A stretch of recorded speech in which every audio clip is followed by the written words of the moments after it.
25वें श्लोक में भगवान कहते हैं मानवमान्य तुल्य मित्रपि मानवमान्य तुल्य मित्र पक्षो सर्वरम परित्यागी गुणातीत उच्चते। जो मानवमान में सम रहता है, जो मित्र शत्रु के पक्ष में सम रहता है और जो संपूर्ण कर्मों के आरंभ का त्यागी है, वह मनुष्य गुणातीत कहा जाता है। मानवमान्य तुल्य, मान और अपमान होने में शरीर की मुख्यता होती है। गुणातीत मनुष्य का शरीर के साथ तदात्म्य में नहीं रहता। अतः कोई उसका आदर करे या निरादर करे, मान करे या अपमान करे, इन प्रकृत क्रियाओं का उस पर कोई असर नहीं पड़ता। निंदा स्तुति और मान अपमान, इन दोनों में ही प्रकृत क्रियाओं में गुणातीत मनुष्य सम रहता है।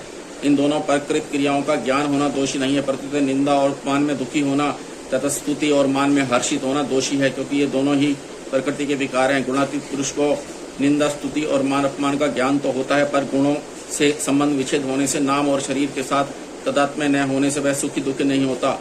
कारण है कि वह जिस तत्व में स्थित है वहाँ ये विकार नहीं है, वह तत्व गुण रहित निर्विकार है। तुल्यो मित्र पक्षो, वह मित्र और शत्रु के पक्ष में सम रहता है।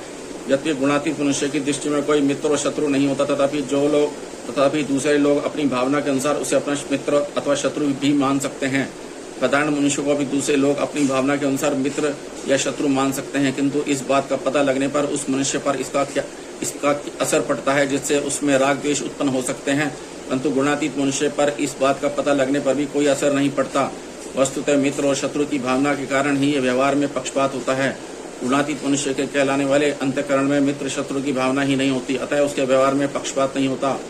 एक व्यक्ति उस महापुरुष के पास मित्रता रखता है और दूसरा व्यक्ति अपने स्वभाववश उस महापुरुष के साथ शत्रुता रखता है। जब उन दोनों व्यक्तियों की किसी बात को लेकर न्याय करने का अवसर आ जाए, तब व्यवहार में वह मित्रता रखने वाले की अपेक्षा शत्रुता रखने वाले को कुछ अधिक पक्ष लेता है। जैसे पदार्थ आदि का बंटवारा करते समय वह मित्रता रखने वाले को कम उतना ही जितना वह प्रसन्नता पूर्वक सहन कर सकता है, और शत्रुता रखने वाले को कुछ पदार्थ ज्यादा देता है। यह भी समता ही कहलाती है, क्योंकि अपने पक्ष वालों के साथ न्याय और विपक्ष वालों के साथ उदारता होनी चाहिए। सर्वरम परित्यागी, वह महापुरुष संपूर्ण कर्मों के आरंभ का त्यागी होता है। तात्पर्य है कि धन संपत्ति के संग्रह और भोग के लिए वह किसी तरह का कोई नया कर्म आरंभ नहीं करता। स्वतः प्राप्त परिस्थिति के अनुसार ही उसकी प्रवृत्ति और निवृत्ति होती है, अर्थात क्रियाओं में उसकी प्रवृत्ति कामना वासना ममता से रहित होती है और निवृत्ति भी मान बढ़ाई आदि की इच्छा से रहित होती है। गुणातीत से उच्चते, यहाँ उच्चते पद से यही धमनी निकलते है कि उस महापुरुष की गुणातीत संज्ञा नहीं है, किंतु उसके कहलाए जाने वाले शरीर अंतःकरण के लक्षणों को लेकर ही उसको गुणातीत कहा जाता है। वास्तव में देखा जाए तो जो गुणातीत है उसके लक्षण नहीं हो सकते, लक्षण तो गुणों से ही होते हैं। अतः जिनके लक्षण होते हैं वह गुणातीत कैसे हो सकता है। परंतु अर्जुन ने भी गुणातीत के ही लक्षण पूछे हैं और भगवान ने भी गुणातीत के लक्षण कहे हैं।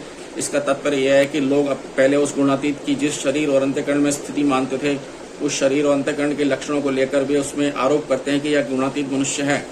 अतः ये लक्षण गुणातीत मनुष्यों को पहचानने के संकेत मात्र हैं। प्रकृति के कार्य गुण हैं और गुणों के कार्य शरीर, इंद्रिया, मन, बुद्धि हैं। अतः मन, बुद्धि आदि के द्वारा अपने कारण गुणों का भी पूरा वर्णन नहीं हो सकता। फिर गुणों के कारण प्रकृति का वर्णन कैसे हो सकता है। जो प्रकृति से भी सर्वथा अतीत गुणातीत है, उसका वर्णन करना तो उन मन, बुद्धि आदि के द्वारा संभव ही नहीं है। वास्तव में गुणातीत के ये लक्षण स्वरूप में तो होते ही नहीं, किंतु अंतःकरण में मानी हुई अहंता ममता के नष्ट हो जाने पर उसके कहलाए जाने वाले अंतःकरण के माध्यम से ही ये लक्षण गुणातीत के लक्षण कहे जाते हैं। यहाँ भगवान ने सुख दुख, प्रिय अप्रिय, निंदा स्तुति और मान अपमान, ये 8 परस्पर विरुद्ध नाम दिए हैं, जिनमें साधारण आदमियों की तो विषमता हो जाती है, साधकों की भी कभी कभी विषमता हो जाती है। ऐसे इन 8 कठिन स्थलों में जिसकी समता हो जाती है, उसके लिए अन्य सभी अवस्थाओं में समता रखना सुगम हो जाता है। अतः यहाँ उन्हीं 8 कठिन स्थलों का नाम देकर भगवान ये बताते हैं कि गुणातीत महापुरुष इन 8 स्थलों में स्वतः स्वाभाविक गुणातीत महापुरुष की इन 8 स्थलों में स्वतः स्वाभाविक समता होती है।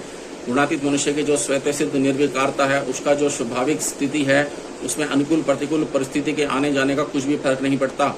उसकी निर्विकारता समता ज्यों की त्यों अटल रहती है, उसकी शांति कभी भंग नहीं होती।